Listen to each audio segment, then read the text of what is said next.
जय श्रीराम. श्री समर्थ सद्गुरू ब्रह्मचैतन्य महाराज गोंदवलेकर यांची प्रवचने.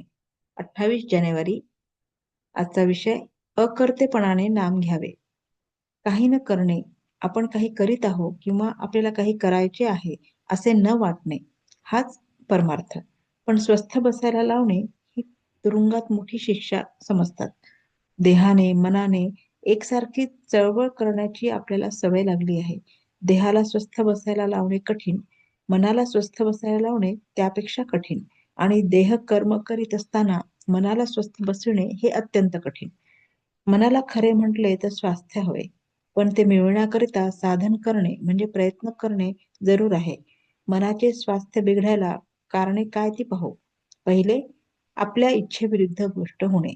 दुसरे, आपल्या मागच्या बऱ्या वाईट कर्मांची आठवण होणे. आणि तिसरे, उद्याची काळजी करणे. जो तो आपल्या इच्छेप्रमाणे व्हावे असे म्हणणार.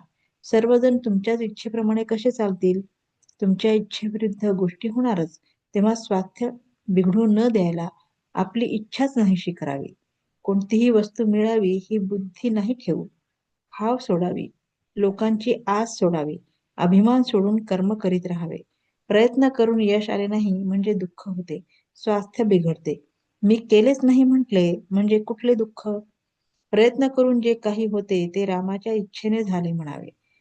प्रत्येक गोष्ट रामाने केली म्हणणे म्हणजे भगवंताच्या अखंड अनुसंधानात राहणे. हे साधण्यासाठी अखंड नामस्मरण करावे. जे झाले, जे होत आहे आणि जे होईल ते भगवंताचेच आपल्या हिताकरिता करणे आहे, आपण करते नाही असे मानणे, याला अखंड भगवन नामस्मरण पाहिजे. सारांश, जे जे काही झाले ते ते भगवंतानेच आपल्या हिताकरिता केले. उद्याची काळजी भगवंतालाच आहे. त्याला काय योग्य वाटेल ते तो करील. म्हणून झाल्याची म्हणजे कालची आठवण करू नये, होणाऱ्याची म्हणजे उद्याची काळजी करू नये, आणि चालू क्षण वाया जाऊ देऊ नये. नामस्मरणात राहावे. सगळ्या प्रपंचात खरी विश्रांती असेल तर ती नामस्मरणातच आहे. आहे त्या परिस्थितीत समाधान नसणे, हा जो देहबुद्धीचा स्वभाव तो आपण सगळीकडे लावतो. सर्व गोष्टींचे ज्ञान होत नाही तोपर्यंत आपण काही करणार नाही असे आपण म्हणतो. सर्व गोष्टींचे ज्ञान मरेपर्यंत आपल्याला होत नाही आणि आपण काही करीत नाही. देहबुद्धी आपल्याला भगवंताचा विसर पाडते.